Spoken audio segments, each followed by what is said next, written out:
எல்லாருக்கும் வணக்கம். இன்னைக்கு ஆலு சப்பாத்தி எப்படி செய்கிறதுன்னு பார்க்கலாம். அதுக்கு கோதுமை மாவு எடுத்து இந்த மாதிரி சப்பாத்தி மாவு மாதிரி பிசைஞ்சு வச்சுக்கோங்க. சப்பாத்தி மாவு இந்த அளவுக்கு நல்லா சாஃப்டாக பிசைஞ்சு வச்சுக்கோங்க. கிராக்ஸ் எதுவுமே இல்லாமல் இருந்தால் தான் சாஃப்டாக இருக்கும். அந்த அளவுக்கு நீங்கள் நல்லா அடித்து பிசைஞ்சு வச்சுக்கோங்க. இப்போ ஒரு குக்கரில் தேவையான உருளைக்கிழங்கு நான் ஒரு 5 பெரிய சைஸ் உருளைக்கிழங்கு எடுத்து நான் நல்லா குக்கரில் நல்லா வேக வச்சு எடுத்துக்க போகிறேன். வேக வச்சுட்டு மசிக்கிறதுக்கு ஈஸியாக இருக்குமேன்னு சொல்லிவிட்டு நான் வந்து இந்த மாதிரி கட் பண்ணிவிட்டு அப்புறமா ஒரு மேஷர் வச்சு நல்லா மசித்து எடுத்துக்கிறேன். இது வந்து கட்டிகள் இல்லாமல், அதாவது பெரிய சைஸ் உருளைக்கிழங்கு துண்டுகள் எதுவுமே இல்லாத அளவுக்கு நீங்கள் வந்து நல்லா மசிச்சு வச்சுக்கோங்க. மசிச்சு வச்சுட்டு ஒரு பெரிய பல்லாரி வெங்காயம், பெரிய சைஸ் வெங்காயம் ஒரு வெங்காயம், கொஞ்சமாக வந்து மல்லி இலை, அப்புறம் ஒரே ஒரு பச்சை மிளகா குட்டி குட்டியாக கட் பண்ணி போட்டிருக்கிறேன். இது எல்லாத்தையும் சேர்த்துட்டு இதுக்கு தேவையான கரம் மசாலா தூள் கொஞ்சம் மிளகாய் தூள், கொஞ்சம் மஞ்சள் தூள் இது எல்லாத்தையும் சேர்த்துக்கோங்க. சேர்த்துட்டு இதுக்கு தேவையான அளவு உப்பையும் சேர்த்துட்டு இதை நல்லா மிக்ஸ் பண்ணி விட்ருங்க. இதுக்கப்புறம் இதோட கொஞ்சமாக பெருங்காயத்தூள் ஆட் பண்ணிக்கலாம்.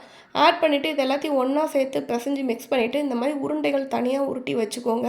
அப்போ தான் சப்பாத்தி மாவு திரட்டுறப்போ நீங்கள் உள்ளே ஸ்டஃப் பண்ணுறதுக்கு ரொம்பவே ஈஸியாக இருக்கும்.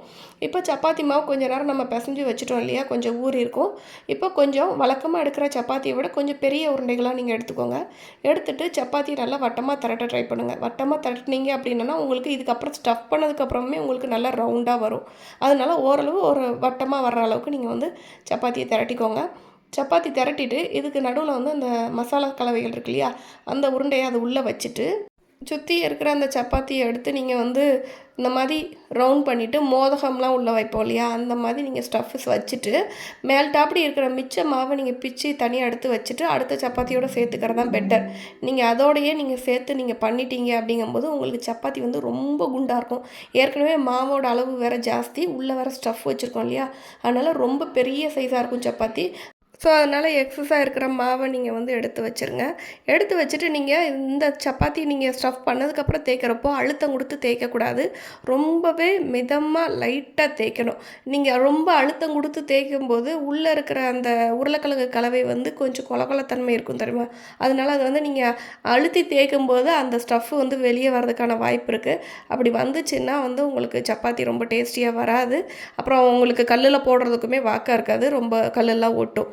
ஸோ அதனால் லேசாக தேய்ச்சிக்கோங்க. கொஞ்சம் கனமாக இருந்தாலும் பரவாயில்ல, இந்த சப்பாத்தி அப்படி தான் இருக்கும்.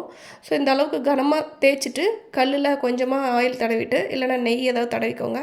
தடவிட்டு நீங்கள் இந்த சப்பாத்தியை போட்டுட்டு இதுக்கு மேலேயும் அடிப்பகுதியிலையும் 2 வாட்டியுமே நீங்கள் திருப்பி போட்டுட்டு நெய் இல்லைனா பட்டர், அதாவது வெண்ணெய் ஏதாவது ஒன்று சேர்த்து நீங்கள் வந்து மெல்ட்டாக நல்லா தடவி விட்டுக்கோங்க.